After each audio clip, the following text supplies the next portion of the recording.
तो तुम नॉर्मन के साथ लड़ने वाले हो, वो भी 1 महीने के अंदर? क्या तुम्हें इतना भरोसा है कि तुम जीत जाओगे? पागल हो क्या?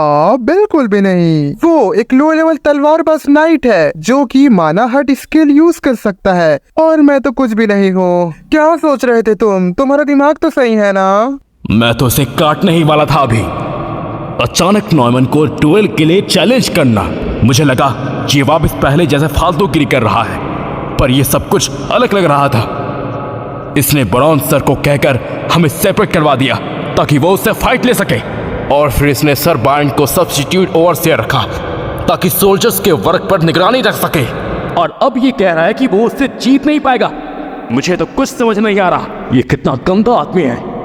काश मैं इसे काट देता। तो सर जेवियर, मेरे पास तुम्हारे लिए काम है, मुझे तलवार चलाना सिखाओ। बिल्कुल नहीं। है? क्यों? सबसे पहली बात, मेरा काम तुम पर नजर रखना है, और दूसरी बात, तुम जैसे बेवकूफ, एक्सक्यूज मी, मेरा मतलब तुम जैसे कचरे को अगर मैं तलवार चलाना सिखा दूं तो आसपास के लोग और खतरे में आ जाएंगे। हे, तुम्हें नहीं लगता तुम्हें तमीज से बात करनी चाहिए? वैसे तुम्हारा कहना है कि तुम मुझे नहीं सिखाओगे, राइट? अगर तुम मुझे तलवार चलाना नहीं सिखाओगे तो मैं तुम्हारा इंसोम्निया कैसे क्योर कर पाऊंगा? इसे कैसे पता ये सब ऑलरेडी बुक में है, और तुम इंसोम्निया कैसे हुआ वो भी। The night of blood and iron book में नाइट्स को 4 रैंक्स में डिवाइड किया गया है, जिसमें से जेवियर हाई लेवल तलवारबाज से स्वॉर्ड मास्टर रैंक में जाने वाला है। वो ह्यूमन और सुपर ह्यूमन के बीच बॉर्डर में है अब, जिस वजह से वो बहुत शातिर बन चुका है, और इसलिए उसे नींद नहीं आती इतनी आसानी से। अगर दूसरे शब्दों में कहूँ तो एक साइड इफेक्ट है स्वॉर्ड मास्टर बनने के। उसे क्या ही पता होगा इस बारे में? तो क्या मैं इसे डील समझूं? नाटक करने की जरूरत नहीं, तुम्हारे मुंह पे इंसोम्निया लिखा नजर आ रहा है। ठीक है, कोशिश करते हैं। वाह, सच में? सच में, क्योंकि वैसे भी तुम फेल होने वाले हो, और मुझे तो ऐसा इलाज मिला ही नहीं मेरे इंसोम्निया के लिए। मैंने सब ट्राई करके देखा है, बहुत से दवा ट्राई किए और जड़ी बूटी भी, एक भी काम नहीं किया। और मैंने तो मुझे सब पता है तुम्हारे बारे में। मुझे पता है कि तुम अपना इंसोम्निया कैसे क्योर करने वाले हो। तुमने जब मैजिक स्पेल सुना था तब तुम सो गए थे, तो ये मैंने ही किया। दूसरे प्रकार के मेटल और कंक्रीट को मिक्स करके अच्छा काम करवा सकते हैं। भारी सामान उठाने में बहुत काम आएगा। थर्मल एक्सपेंशन एक जरूरी एक्सपेक्ट है इसमें, जिससे बिल्ड करने में काम आएगा। और भी प्रकार के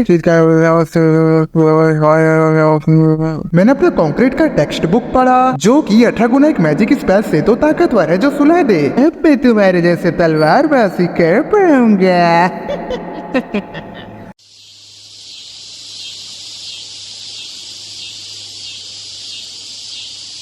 50 राउंड लगाओ, जाओ। ये तो भाग रहा है बिना किसी शिकायत के।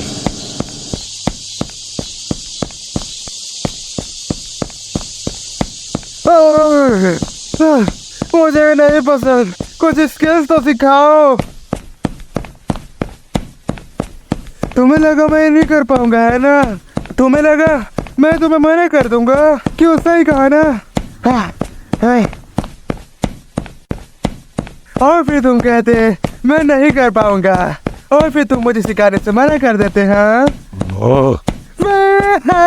अब क्या करोगे? मेरा राउंड कंप्लीट होने वाला है। पैसिव स्किल्स अनोइंग ब्रैट अब लेवल 4 हो चुका है। लगता है लोगों से बड़ा मार खाने का शौक है तुम्हें। चुप रहो, फालतू बातें बंद करो, जाओ यहाँ से। झूठ नहीं बोलूंगा, लेकिन ये भागना तो बहुत ही हार्ड है, लेकिन कोरिया से तो बहुत ही बेटर है। मेरा स्वागत करने के लिए कोई फैमिली नहीं थी जब मैं अपने छोटे से घर वापस आता था काम से। पूरा दिन मैं ब्रिक्स उठा के बिल्डिंग के छत पर लेके जाता था, और पूरी रात ट्रक में डिलीवरी के डब्बे भरता था, इसलिए ताकि कभी खाली पेट ना सो सकूं। मैंने होप रखा था कि किसी दिन ये सब बेहतर हो जाएगा। तुम कर सकते हो सुहो, बस थोड़ा और, किसी दिन ये सब ठीक हो जाएगा। बहुत मेहनती हो तुम, कुछ अच्छे डिजर्व करते हो तुम, थोड़ा देर और।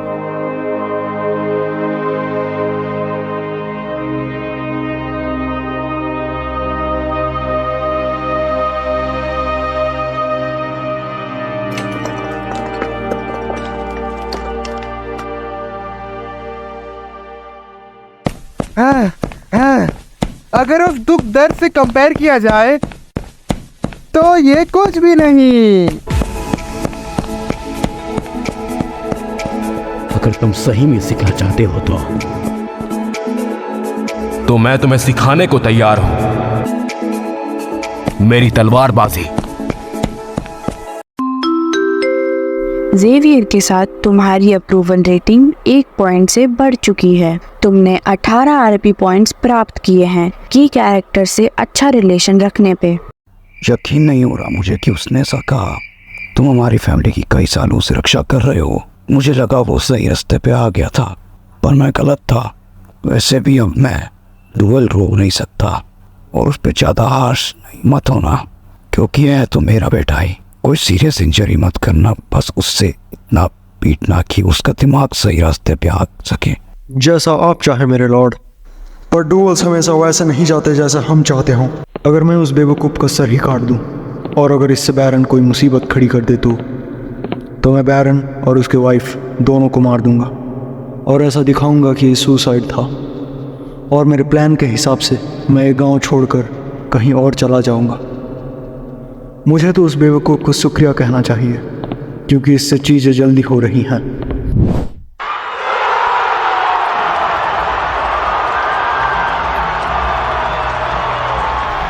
क्या आप तैयार हैं मास्टर? हमेशा से तुम्हारी बैंड जो बजा रही है